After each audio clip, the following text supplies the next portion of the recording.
So hey guys, welcome to my channel. और आज मैं जिस वीडियो पर रिएक्ट करने वाला हूँ वो है मेजर गौरव वालिया की। और वीडियो का टाइटल है PM Modi holds secret meeting with NSA, CDS and DRDO, ask them to get ready for war.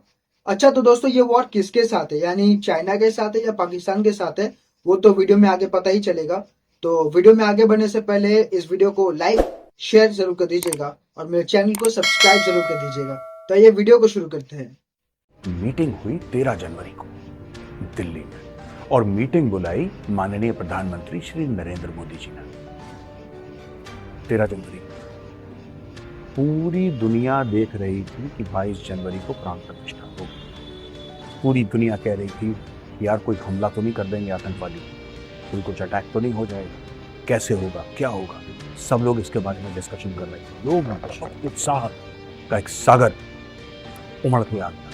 दुनिया भर के लोग, हमें भी जाना है, हमें भी प्रभु श्री राम के दर्शन करने हैं, रामलला के दर्शन करने हैं, और ये सब बातें चल रही हैं दोस्तों।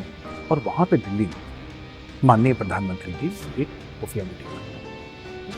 वो मीटिंग मीडिया में तो आई दोस्तों, वो मीटिंग की चर्चा मीडिया में तो आई, लेकिन एग्जैक्ट उसके अंदर क्या बात हुई थी डिटेल में वो किसी को नहीं पता। वो खुफिया नहीं। मैं आपको 2-3 बातें बताऊंगा और फिर मैं आपको बताऊंगा उस मीटिंग में क्या डिस्कस हुआ जो मीडिया में आया है और मेरा एनालिसिस है। दोस्तों, भारत की जो नेशनल सिक्योरिटी एस्टैब्लिशमेंट है, नेशनल सिक्योरिटी एस्टैब्लिशमेंट, जाहिर सी बात है उसमें कैबिनेट कमेटी ऑन सिक्योरिटी है, आपके चीफ्स हैं, सीडीएस हैं, सब कुछ है, एनएसए है, एवरीबडी इज देयर। कहीं ना कहीं इसको यह भरोसा हो गया है कि भारत और चीन की जंग होने वाली है। कहीं ना कहीं इन्होंने मान लिया है और इनका मानना गलत नहीं है, क्योंकि मैं भी यही मानता हूं। I also believe this very strongly, very firmly, कि आज नहीं तो कल, नहीं तो 5 साल 10 साल, कभी भी चीन के साथ आपकी भयानक झड़प होने वाली है। ये जो झड़प होगी आपकी, ये झड़प होगी आपकी हिमालय में और ये झड़प होगी आपकी समुद्र में।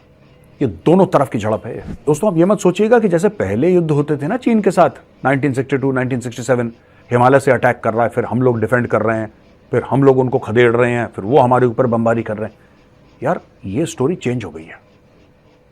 ये 2024 है और आज की जंग ऐसी है कि समुद्र में होगी ही होगी, समुद्र में होगी ही होगी। ये मैं हिमालय के लिए मना नहीं कर रहा, मैं ये नहीं कह रहा कि हिमालय में नहीं होगी, समुद्र में भी होगी।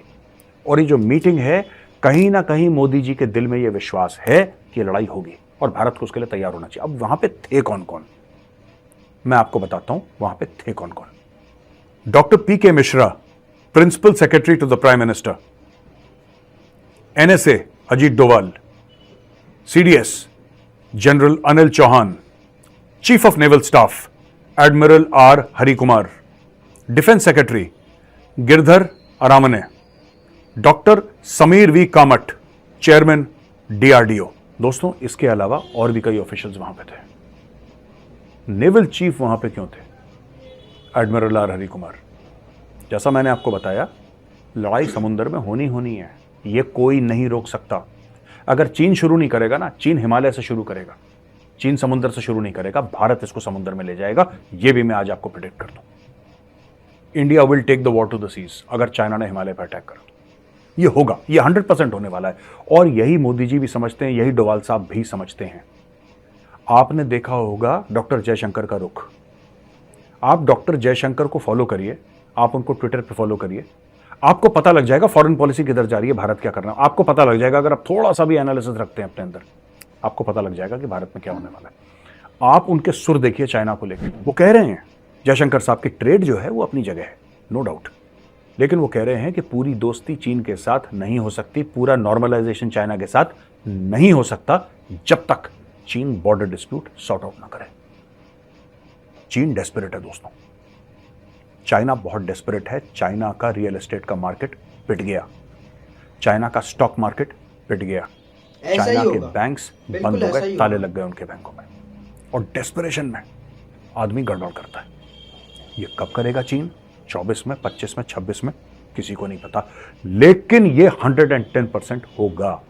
चाइना हमला करेगा, आप मान के चलिए चाइना हमला करेगा, ठीक है। अब दोस्तों आते हैं इस मीटिंग पर।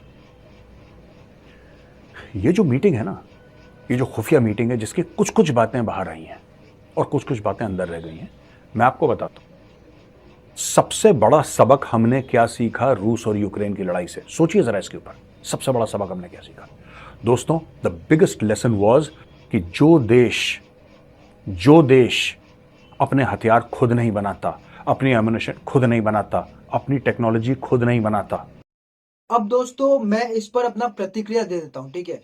देखिए, ये बात तो सच है कि चाइना के साथ हमारा $1 ट्रिलियन का ट्रेड है, वो भी हर साल। लेकिन ये बात भी सच है कि चाइना के साथ हमारा रिलेशन जैसे एक पड़ोसी के साथ होना चाहिए वैसा बिल्कुल भी नहीं है। बल्कि आप ये कह सकते हैं कि चाइना और इंडिया अभी दुश्मन है, सबसे बड़े वाले। चाइना का जो ट्रैक रिकॉर्ड हमेशा रहता है, जमीन घेर लेना, दूसरों के कंट्री के ऊपर में उल जलूल बोलते रहना, दूसरों के कंट्रीज के लॉ के बारे में उल्टा फुल्टा बोलना, अपने पालतू कुत्ते जैसे कि न्यूज मीडिया रिपोर्टिंग चैनल जो कि चाइना में है उनसे तो अलग अलग कंट्रीज के बारे में उल्टा फुल्टा बयान दिलवाना, ठीक है। तो ये सब जो है चाइना करवाता रहता है। तो इसी वजह से चाइना और भारत का रिलेशन अभी बहुत ही बुरा अवस्था में है। मतलब ट्रेड हो रहा है, लोग यहाँ से वहां हो रहे हैं, लेकिन जो बॉर्डर पे जो सिनारियो है वो बहुत ही डेंजरस है। तो यही इसी बात के लिए ना हमें मेक इन इंडिया पे ज्यादा जोर देना चाहिए। जो हमारे प्रधानमंत्री ने कहा था मेक इन इंडिया, इसी वजह से कहा था।